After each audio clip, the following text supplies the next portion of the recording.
할렐루야. 감사절 연휴인데요. 여러분 이른 아침부터 주님 앞에 예배드리시는 또 여러분을 통해서 하나님께서 기뻐 받으시고 또 이 시간 놀라운 은혜를 우리 가운데 베풀어 주실 줄 믿습니다. 아침에 이렇게 찬양을 드리는데 너무 하나님께 은혜가 참 깊더라고요. 앞에서 우리 권사님들 또 목사님 찬양인도 하시는데 각자가 맡은 그 영역에서 반주자로 찬양 또 찬양 팀으로 보컬로 이렇게 섬기는 모습들이 또 이렇게 주님의 높고 위대하심 이렇게 찬양하는데 아침에 참 많은 은혜가 있었습니다.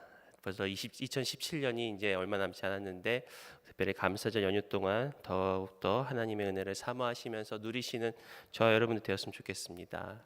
특별히 우리가 아가서를 가지고 같이 말씀 묵상을 합니다. 아가는 영어로는 Song of Songs라고 얘기를 하는데 노래 중에 최고의 노래다라고 표현을 하고 있지요.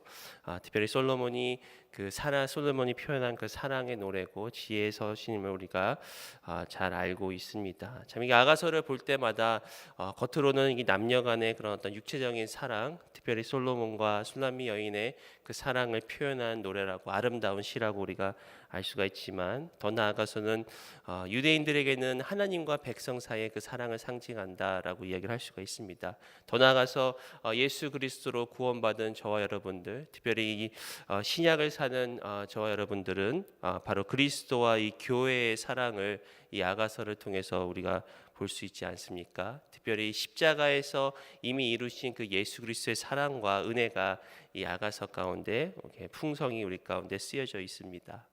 그런데 이 아가서를 보면서 항상 그 마음 가운데 의아한 것은 어떻게 이 아가서가 구약에 쓰여졌을까? 구약에서는 하나님이 항상 어떤 공의로운 하나님, 또 정의로운 하나님, 또 여러 가지 어떤 구약의 여러 가지 율법들과 이런 말씀들이 있는데 그 가운데서 이 어떻게 보면 이 남녀간의 그 사랑을 이렇게 표현하고 있잖아요. 어떻게 보면 좀 이렇게 불경한 것 같기도 하고. 그러나 이 구약에 쓰여진 이 아가서의 이 서신이 결국은 예수 그리스도와 우리 가운데 어떤 친밀한 그 사랑을 표현한다는 것이 어떻게 보면 참 놀랍습니다. 만약 이게 신약에 쓰여졌으면은 어느 정도 이해를 할 것 같은데 이 구약에 이 글이 있다는 것 자체가 이것이 하나님의 그 사랑이고 또 이미 하나님께서 십자가에 이루신 그 어떤 사랑의 완성과 또 그것을 통하여 하나님과의 그 친밀함으로 인도할 수 있는 어떤 그런 하나님의 그 은혜를 느낄 수 있다는 것이죠. 저도 대학교까지는 어떻게 보면 이게 청년부 또 교회 어른들과 같이 신앙생활 하다 보니까 좀 이게 제가 좀 경직되어 있었습니다. 열심히는 했습니다. 새벽기도도 열심히 나오고 또 말씀도 열심히 보고 교회 봉사도 참 열심히 했는데 정작 이 하나님과의 그 친밀함에 대해서는 참 제가 잘 몰랐습니다. 그렇게 친밀함에 대해서 별로 배움을 받지 못한 것 같고요. 열심히는 일했죠. 정말 열심히는 교회를 섬기고 이랬는데 하나님과의 그 동행과 친밀함에 대해서는 잘 이야기를 듣지 못했던 것 같습니다. 아마 제가 깨달았지 못했던 것 같습니다. 그런데 이렇게 하나님으로부터 종으로 부르심을 받고 처음 신학교에 들어가서 하나님께서 처음 저에게 알려주셨던 말씀이 사실은 주님과의 친밀함이었습니다. 어떻게 보면 이제 2세들과 또 이제 미국의 이제 영성이 조금 더 자유하다 보니까 어떤 신학적으로 자유하다기보다는 어떤 표현적이나 또 사람들 간의 그런 모든 게 좀 자유하지 않습니까? 그러니까 이 하나님과의 관계도 조금 더 자유하더라고요. 그러니까 뭐냐면 하나님과의 친밀한 가운데서 하나님과의 그 교제를 더욱더 즐길 줄 알고 또 그 가운데서 누릴 줄 아는 좀 그런 어떤 자유로움이 조금 있더라고요. 그래서 그것을 통해서 내가 하나님을 위해서 일을 했는데 주님과 함께 가는 것이 어떤 것이구나. 특별히 하나님과의 그 친밀하고 깊은 사랑을 누리는 것이 어떤 것이구나를 조금씩 지금도 알아가고 있습니다. 주님이 가장 원하시는 것은 우리가 주님을 위해서 무엇을 한다기보다 바로 우리가 주님과 함께하는 것임을 믿으시기 바랍니다. 바로 이 아가서에 나와 있는 이 솔로몬과 그 술람미 여인과 같이 바로 주님과 우리가 그런 어떤 사랑의 관계를 갖기를 원하신다는 것이죠. 특별히 오늘 본문을 통해서 우리가 배울 수 있는 어떤 그 하나님과의 그 친밀함, 또 그런 교제 가운데 관계에 대해서 잠깐 몇 가지 같이 나누기로 합니다. 첫 번째로 그리스도를 통한 하나님의 친밀한 자는 바로 그리스도의 인도를 받은 자라는 것을 우리가 알 수가 있습니다. 4절 보시면은 그가 나를 인도하여 잔치집에 들어갔으니 그 사랑은 내 위에 깃발이로구나. 그가 나를 인도하였다. 특별히 그는 바로 사랑하는 사람, 또 우리를 통하면 바로 그리스도를 뜻할 수가 있겠죠. 바로 그리스도가 우리를 인도하여서 주님과의 그 잔치집에 들어갔다라고 표현을 하고 있습니다. 먼저 우리가 알아야 될 것은 바로 주님이 나를 인도하신다. 주님의 그 주도권을 우리는 인정해 드려야겠습니다. 우리가 신앙생활 가운데 가장 기초는 뭐냐? 바로 주님이 우리를 택하시고 또 주님을 우리 인도하셔서 바로 주님의 그 주님 안에서 구원을 누리고 또 주님과 동행하는 것이 바로 이 우리의 모든 그 신앙의 첫 디딤입니다. 왜냐하면 성경에서도 보시면 하나님께서 성경에 나와 있는 수많은 인물들을 먼저 부르셨습니다. 아브라함을 먼저 불러주셨고 모세를 먼저 불러주셨고 또 마찬가지로 사도 바울을 먼저 불러주셨고 바로 하나님께서 먼저 우리를 불러주시고 우리를 인도하여 주신다는 것입니다. 그렇기 때문에 하나님과의 그 친밀한 교제와 관계도 마찬가지입니다. 주님께 주도권을 드리는 것입니다. 하나님이 나를 인도하실 수 있도록, 하나님이 내 삶을 인도하실 수 있도록 내 자신을 먼저 내어 드릴 때 그때 하나님과의 그 친밀함으로 우리를 인도하고 있다라는 것이죠. 그래서 이 아가서에서는 그가 나를 인도하여서 특별히 어디로 인도하였습니까? 잔치집으로 들어갔다. 바로 잔치집이라는 것은 하나님과 또 주님과의 그 친밀한 그 교제의 장소라고 할 수 있겠습니다. 우리를 잔치집으로 이끄시는 그 주님께서 바로 그 주님과의 그 친밀한 사랑과 교제를 우리에게 이야기를 하고 있다라는 것이죠. 조금 더 보시면 5절부터 보시면은 너희는 건포도로 내 힘을 돕고 사과로 나를 시원하게 하라. 내가 사랑함으로 병이 생겼음이라. 6절에 그가 왼팔로 내 머리를 고이고 오른팔로 나를 안는구나. 예루살렘 딸들아 내가 노루와 들사슴을 두고 너희에게 부탁한다. 내 사랑이 원하기 전에는 흔들지 말고 깨우지 말지니라. 여기의 표현과 같이 내가 그를 사랑함으로 병이 생겼다. 또 그가 왼팔로 내 머리를 고이고 오른팔로 나를 안는구나. 그런 어떤 사랑의 그 표현과 사랑의 친밀함을 이야기를 하는데 이 모든 것이 바로 하나님께서 주님께서 나를 인도하여서 잔치집에 들어가게 하셨다. 그래서 우리가 오늘의 삶도 또 우리가 우리의 삶 가운데서 항상 나를 인도하시는 주님을 늘 기억하며 주님과 함께 하시기를 축복합니다. 두 번째로 하나님과의 친밀한 자는 바로 그리스도의 음성을 듣는 자라고 할 수가 있겠습니다. 특별히 8절을 보시면은 내 사랑하는 자의 목소리로구나. 보라 그가 산에서 달리고 작은 산을 빨리 넘어오는구나. 오늘은 특별히 우리가 잘 아는 그 성경 구절 10절에 나의 사랑하는 자가 내게 말하여 이르기를 나의 사랑 나의 어여쁜 자야 일어나서 함께 가자. 이 말씀 너무나 잘 알고 있지 않습니까? 이러한 음성이 10절과 또 13절에 동일하게 이야기를 하고 있습니다. 특별히 8절과 10절과 13절에서 이야기하고 있는 그 하나님의 음성. 그러니까 우리가 주님께서 우리를 인도하신 후에 또 우리가 해야 될 것은 바로 주님의 그 음성을 듣는 것이라고 할 수 있겠습니다. 특별히 오늘 이 10절과 13절에 반복했듯이 매 순간 주님의 음성을 듣는 것이 바로 주님과의 그 친밀함으로 들어가는 것입니다.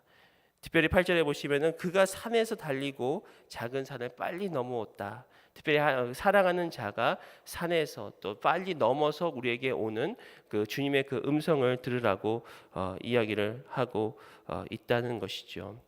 특별히 예수님께서도 동일하게 예수님의 제자들에게 주의 음성을 들으라고 말씀하시면서 요한복음 10장에 이렇게 말씀을 하십니다. 2절부터 제가 읽어드리면 문으로 들어가는 이는 양의 목자라 문지기는 그를 위하여 문을 여고 양은 그의 음성을 듣나니 그가 자기 양의 이름을 각각 불러 인도하여 내느니라. 자기 양을 다 내어놓은 후에 앞서가면 양들이 그의 음성을 아는 고로 따라오되 타인의 음성은 알지 못하는 고로 타인을 따르지 아니하고 도리어 도망하느니라. 바로 우리의 목자가 되신 주님께서 마치 목자가 양들을 이끄듯이 바로 우리는 주의 음성을 듣고 주님께로 나아가야 한다는 것입니다. 어떻게 보면 하나님의 음성을 듣는다는 것은 주님의 자녀로서의 우리에게는 복된 특권이라고 믿습니다. 우리가 하나님을 섬기고 하나님을 예배하고 또 하나님을 위해서 일할 뿐만 아니라 주님과의 친밀한 교제 가운데 우리가 갈 수 있는 것 중에 하나가 바로 음성을 듣는 거지 않습니까?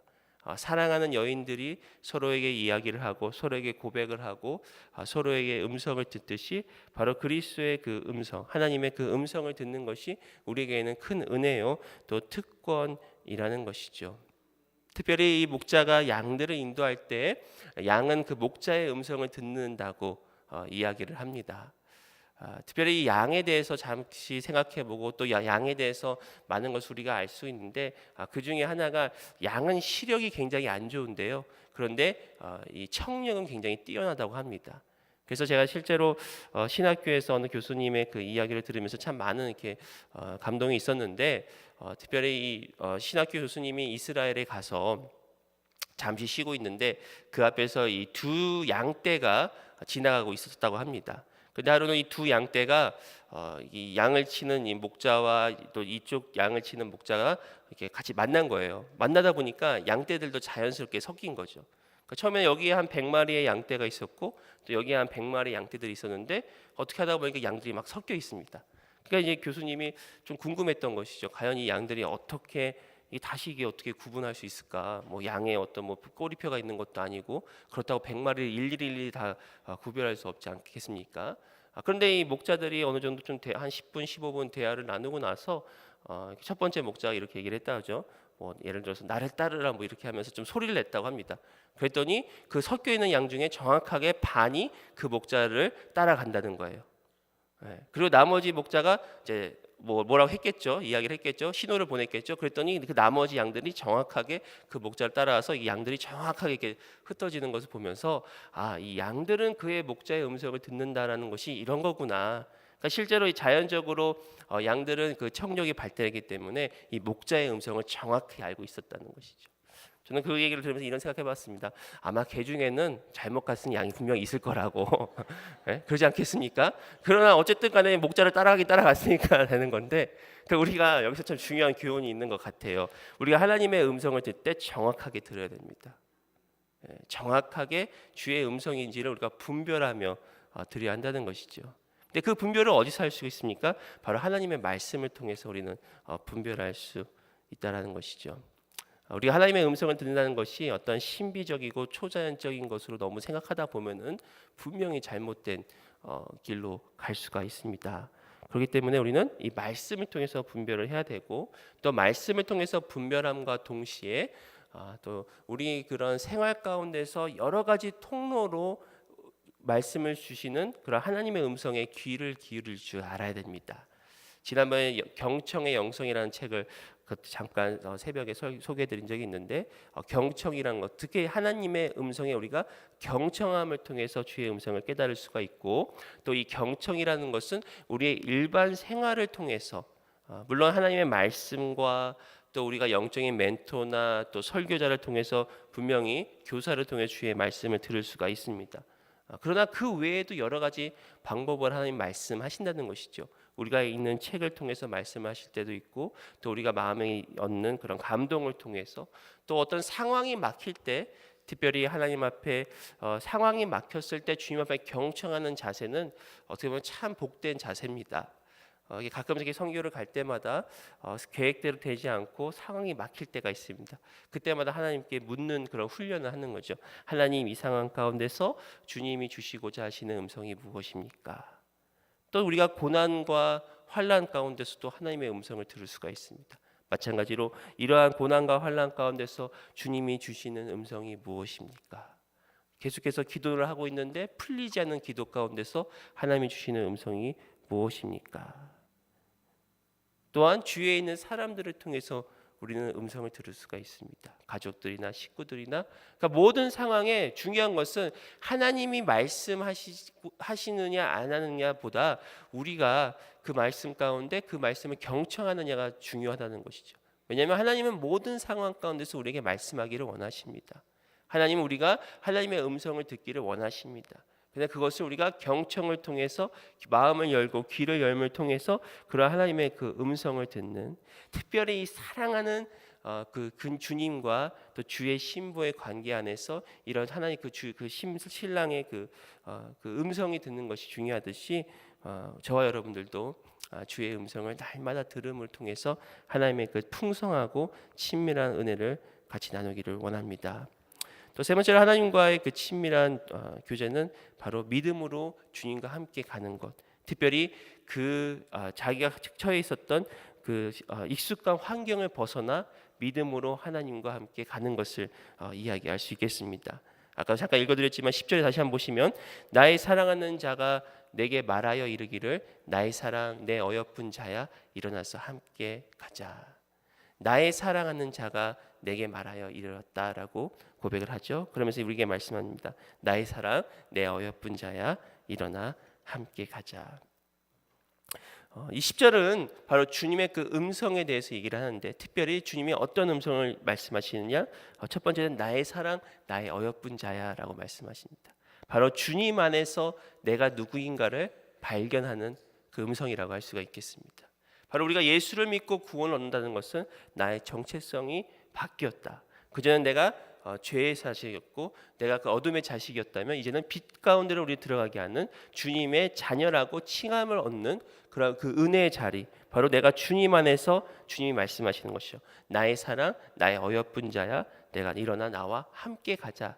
특별히 나의 사랑 나의 어여쁜 자야 너는 누구냐라고 우리에게 말씀을 하고 있습니다.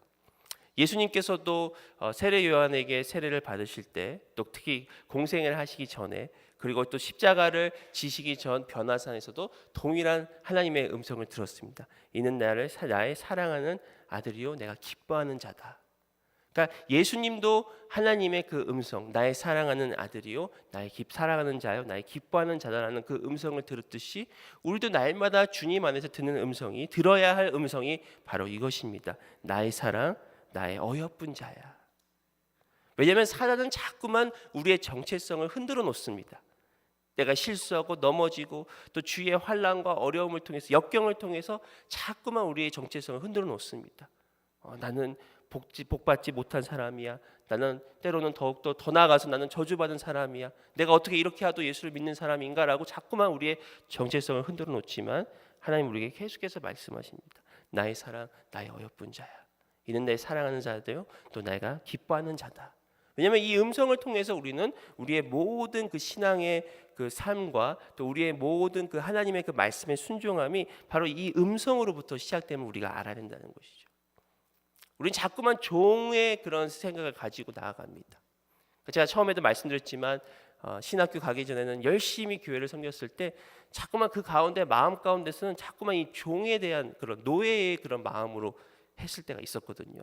그러니까 쉽게 얘기해서 내가 열심히 안 하면 뭔가 좀 잘못될 것 같고, 또 열심히 하면 하나님이 더 축복하실 것 같고, 어떤 그러한 마음을 가지고 열심히 했던 것 같아요. 근데 하나님께서는 그것을 다 버리라는 거예요. 조금 더 과장해서 얘기하면 네가 그런 거 안 해도 난 너를 사랑한다. 그게 맞는 말이거든요. 너는 나의 사랑이고 너는 나의 기쁨이다. 왜냐하면 그 기쁨의 원천이 우리의 어떤 삶의 행위가 아니라, 그러니까 우리는 주님을 기쁘게 해드린다는 말의 표현이 어느 정도는 맞지만 또 100% 맞는 건 아니더라고요. 왜냐하면 이미 주님은요, 주님 안에서의 온전한 기쁨이 충만히 넘칩니다. 그렇죠? 그 기쁨이 넘침을 통해서 우리를 창조하시고 그 기쁨이 넘침을 통해서 우리를 구원하셨습니다. 그러니까 우리가 조금 더 하나님을 위해서 일한다고 해서 주님의 그 완전한 그 주님의 기쁨에 조금 더할 수는 없습니다. 이미 주님은 기뻐하시고, 그렇기 때문에 주님이 기뻐하시는 일을 우리가 행함을 통해서 주님과의 그 친밀한 그 사랑을 나누는 것이지, 우리가 어떤 무엇을가를 통해서 하나님을 더 기쁘시게 한다는 것은 아니라는 것이죠. 그렇기 때문에 이 주님 안에서의 내가 누구인가를 음성을 통해서 날마다 다시 한번 우리 자신을 상기시켜야 됩니다. 그런데 어떻게 보면 그렇기 때문에 오늘 본문에서 이 10절과 또 이 13절을 동일한 말씀을 하는 거예요. 나의 사랑 나의 어여쁜 자야. 계속해서 주의 음성을 반복해서 들으시기 바랍니다. 내가 조금 넘어지고 무너지고 또 실수했을 때도 이 음성을 통해서 우리는 회복되어야 됩니다.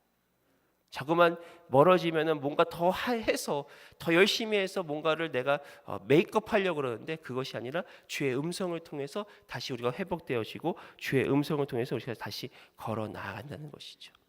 바로 하나님께서는 우리가 주님 안에서 내가 누구인가라는 정체성을 발견한 후에 말씀하시죠. 일어나서 나와 함께 가자. 바로 주님은 이 신부가 용기를 내어 신랑을 따라가듯이 신앙생활은 바로 우리의 그 어떤 익숙한 환경을 벗어나서 주님과 함께 가는 것이죠. 주님께서 일어나 나와 함께 가자.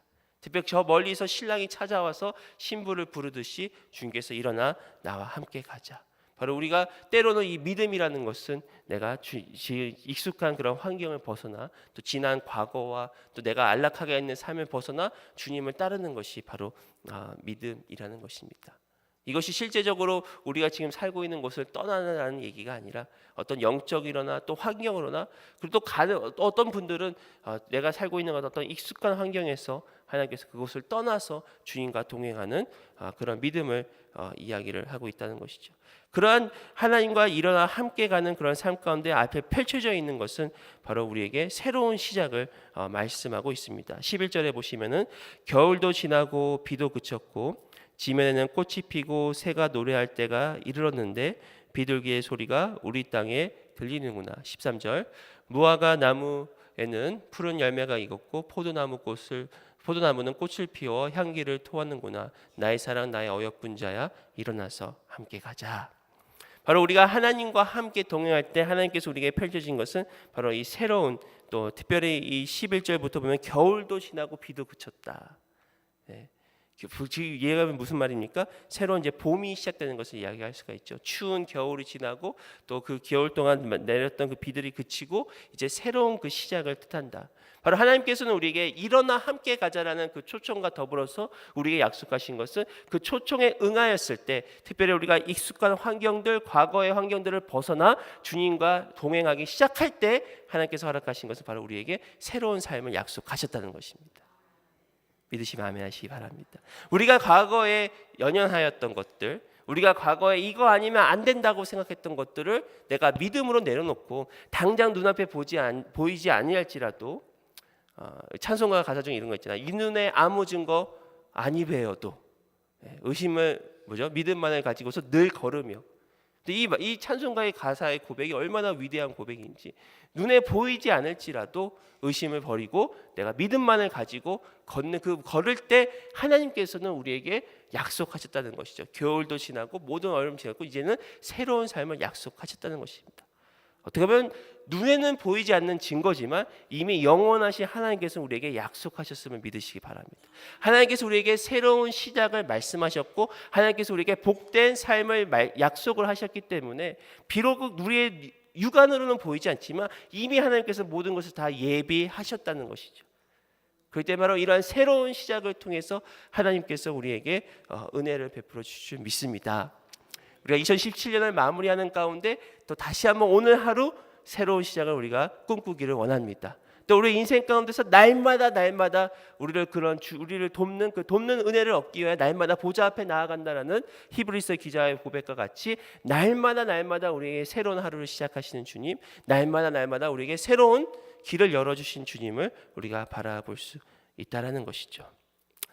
또 하나님과의 그 친밀한 관계를 갖는 자들은 특별히 오늘 말씀을 통해서 이 하나님과의 관계를 방해하는 것들을 제거되는 것을 우리가 알 수가 있습니다. 15절 보시면은 우리를 위하여 여우 곧 포도원을 허는 작은 여우를 잡으라. 우리의 포도원에 꽃이 피었음이라. 특별히 이 포도원을 허는 작은 여우라는 것은 그 당시에도 이 포도원에서 이게 포도 열매를 먹거나 또 이게 땅을 파헤치거나 그런 열매를 맺지 못하도록 방해하는 그런 동물 여우를 이야기를 하고 있는데 여기서는 우리가 영적으로 바라봤을 때 바로 하나님과 우리 관계를 방해하는 그런 작은 여우를 잡으라라고 이야기를 합니다. 우리가 하나님께 나아가기 위해서 또 하나님께 나아가는데 우리 방해하는 것들이 무엇이 있을까 한번 묵상을 해봤습니다. 혹시 여러분들 가운데서도 여러분 안에 있는 작은 여우가 과연 무엇일까? 일반적으로 작은 여우라 얘기하면은 먼저는 죄라고 할 수 있겠습니다. 우리는 죄 때문에 하나님과 나아가는 그런 통로를 막을 때가 있지요. 우리 어떤 습관적인 죄, 특별히 우리는 본질상 죄를 갖고 있기 때문에 어떤 우리의 죄 때문에 하나님께로 나아가는데 방해가 될 수가 있습니다. 또한 우상이라고 할 수가 있겠습니다. 세상에서 추구하는 것들, 특별히 A.B. 심슨 이렇게 얘기를 하죠. 당신이 아주 간절히 원하는 것이 있다면, 그리고 그것이 하나님보다 더 원하는 것이 바로 우상이다. 내가 하나님보다 더 원하는 것들. 그러니까 하나님께서 우리에게 은혜를 베풀어 주시기 원하시고, 또 하나님께서 우리를 만나시기 원하시지만, 실제로 우리가 하나님보다 더 원하는 것이 있기 때문에 하나님과의 관계를 방해하는 것들이 있을 수가 있습니다. 또 한 가지는 어떤 과거의 상처들, 내가 어떤 인간의 관계 가운데서 또 상황 가운데서 받은 상처들 때문에 하나님과의 그 관계가 막혀 있는 경우가 있습니다. 특별히 이 아버지와의 관계가 좋지 않은 분들은 하나님 아버지와의 관계도 좀 어려움이 있을 수가 있습니다. 내가 육적인 아버지와의 그 관계가 좋지 않은, 특별히 그 받은 상처들로 인해서 이 하나님께 나아가는데 참 어려움을 겪는 분들을 가끔 볼 때가 있지요. 또한 어떤 나의 그런 욕망이나 나의 병든 자아들, 또 여러 가지들이 내가 하나님과의 관계를 방해하는 것들이 될 수가 있습니다. 또한 이 세상의 분주함, 바쁨, 또 세상의 여러 가지 소리들, 미디어, 이런 모든 것들이 다 하나님과의 관계를 방해하는 어떤 작은 여우라고 할 수가 있지요. 그래서 우리가 하나님께서 이미 우리를 초청하셨고, 또 하나님께서 우리에게 새로운 시작을 약속하셨습니다. 근데 그 약속을 우리가 풍성히 누리기 위해서는 바로 이 포도원을 허는 그런 작은 여우를 잡으라고 우리에게 말씀 통해서 권면하십니다. 이 모든 것이 다 어떻게 가능하느냐? 바로 예수 그리스도의 보혈로 우리는 해결받아야 됩니다. 그래서 하나님께서는요, 특별히 이렇게 영성 신학이나 특별히 제가 지금 다녔던 그 탈보 신학교에서 요즘에 그 spiritual formation, 영성 신학이 참 많이 이렇게 그것을 많이 강조를 하더라고요. 근데 영성 신학이란 건 뭐냐? 결국은 내 안에 있는 어떤 과거에 있었던 그런 상처와 어려움들을 내가 드러내서 그것을 주님께 온전히 치유받고 하나님과 어떤 더 높은 차원의 그런 관계를 형성해 나아가는, 영적인 관계를 형성해 나아가는 그런 이야기를 할 수가 있는데, 주위에 있는 어떤 제 신학교를 다니는 어떤 전도사님이 저한테 이런 고백을 해요. 자꾸만 자기의 어떤 과거의 상처들을 하나님께서 드러내시는 게 너무 힘들다. 그것 때문에, 그러니까 지금 자기가 갖고 있는 어떤 문제와 또 그런 행동들이 결국은 과거의 그런 어떤 상처와 어려움들 때문에 일어났다는 것을 자기가 발견했다는 것이죠. 근데 그 과정이 너무 힘들다는 거예요. 너무 마음이 아프다는 거예요. 그런데 하나님께서는 그 과정을 통해서 결국은 그 작은 여우들을 허무시기 위하여, 그냥 생각 같으면 그냥 그런 거 없이 그냥 다 해주셨으면 좋겠는데, 그게 아니라 내 안에 있는 어떤 상처와 또 하나님과 관계를 방해하는 그런 여우들을 하나님께서 들춰내셔서 그거를 내가 십자가에 들어 올릴 때, 그래서 제가 그 전도사님께 이런 얘기를 했어요. 너무 그 과거의 그런 경험들 가운데서 너무 자기 자신에게 초점을 두지 말고 예수님께 초점을 두십시오. 예수님이 그 가운데 무엇을 하고 계셨는지 자꾸만 보시기 바랍니다. 왜냐하면 예수님은 우리가 상처받고 어려울 때도 분명히 그곳에 계셨거든요. 그래서 예수님은 우리에게 팔을 펴시면서 우리를 안고 계셨거든요. 그러니까 자꾸만 이 과거의 상처에서 자꾸만 나에게 집중을 하면 그것이 더 어려워지지만, 나에게서 주님께로 눈을 돌릴 때 그 가운데 주님이 하신 일이 무엇인지 바라볼 수 있을 때 그것이 진정한 회복의 길임을 믿으시기 바랍니다. 그래서 하나님께서 때로는 이런 작은 여우들을 우리에게 들춰내십니다. 그것이 죄가 됐든 우상이 됐든 나의 욕망이 됐든 상처가 됐든 그런 작은 여우들을 하나님께서 생각하게 되실 때 중요한 것은 십자가로 가져가시기 바랍니다. 그것을 내가 해결하려고 노력하는 것이 아니라 예수 그리스도의 십자가로 내가 가져갈 때 주님께서 그곳에서 마치 말씀처럼 포도원을 허는 이 작은 여우를 주님께서 제하여 주실 줄 믿습니다. 또한 예수님과 하나님과 친밀한 관계를 갖는 것은 결국은 그리스도의 연합을 통하여 온전한 열매를 맺는 것을 알 수가 있습니다. 17절을 보시면은 내 사랑하는 자야, 죄송합니다. 우리 그 16절입니다. 내 사랑하는 자는 내게 속하였고 나는 그에게 속하였도다. 그가 백합화 가운데서 양떼를 먹이는구나. 특히 마지막 이 아가서 2장의 마지막 고백은 내 사랑하는 자는 내게 속하였고 나는 그에게 속하였다. 주님과의 그 온전한 그 연합, 이 말씀이 바로 요한복음 15장 말씀으로 이어지지 않습니까? 15장 4절에 내 안에 거하라 나도 너희 안에 거하리라. 가지가 포도나무에 붙어 있지 아니하면 스스로 열매를 맺을 수 없음 같이 너희도 내 안에 있지 아니하면 그리하리라. 나는 포도나무에 너희는 가지라. 그가 내 안에 내가 그 안에 거하면 사람이 많은 열매를 많이 맺나니 나를 떠나서는 너희가 아무것도 할 수 없습니다. 바로 이 예수님께서 제자들에게 마지막 하셨던 이 내 안에 거하라가 바로 오늘 말씀에 고백을 하고 있죠. 내 사랑하는 자는 내게 속하였고 나는 그에게 속하였도다. 그래서 바로 이 예수님과의 친밀한, 주님과의 친밀함이라는 것은 결국 주님 안에 거하고 주님이 내 안에 거하실 때 온전한 주님과의 그 연합을 통해서 우리는 하나님과의 친밀한 동행을 할 수 있다라는 것입니다. 오늘 말씀을 이렇게 묵상하며 또 설교를 준비하면서 이 솔로몬에 대해서 잠깐 묵상을 하게 됐습니다. 솔로몬이 물론 지혜의 왕이고 또 하나님께 일천번제를 통해서 하나님께서 놀라운 그 복을 허락하여 주셨지만 솔로몬의 결과는 별로 안 좋잖아요, 그렇죠? 결론은 별로 안 좋습니다. 그리고 또 솔로몬의 출생도 그렇게 밝지만은 않습니다. 이 다윗이 이 바세바 여인을 취해가지고 첫째가 죽고 그리고 그 다음에 난 둘째가 솔로몬이었는데 솔로몬이 왕이 되었죠. 제가 이 청년 때도 참 이 부분을 가지고 좀 이게 뭐랄까 좀 질문이 있었습니다. 왜 하나님은 솔로몬을 왕으로 세웠을까?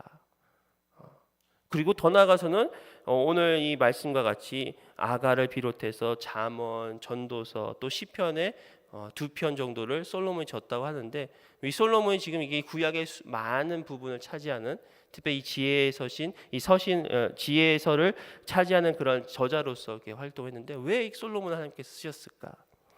근데 결국은 결론은 하나더라고요. 결국 은혜더라고요. 은혜. 하나님의 은혜를 통해서 솔로몬을 하나님께서 쓰셨구나. 특별히 솔로몬이 낳았을 때 하나님께서 솔로몬에게 다른 이름을 주십니다. 그 이름이 여디디아입니다. 여디디아. 여디디아는 무슨 뜻이냐? 하나님께서 사랑한 자다라는 뜻이죠. 그의 출생이 참 어떻게 보면 죄 가운데서 태어났다고 할 수 있죠. 그리고 또 그의 결말도 결국 그러한 모습이지만 하나님께서는 여디디아라고 솔로몬을 이야기를 하시면서 그 은혜를 베풀어 주신 것을 볼 수가 있습니다. 결국은 하나님과 이러한 친밀한 동행도 우리를 사랑하시는 주님, 우리를 여디디아라고 부르시는 주님, 바로 주님의 은혜로 가능함을 믿습니다. 그래서 주님이 주시는 그 은혜와 사랑을 누리심으로 오늘도 또 영원토록 주님과 친밀한 누리신 저 여러분 되시기를 축복합니다. 하나님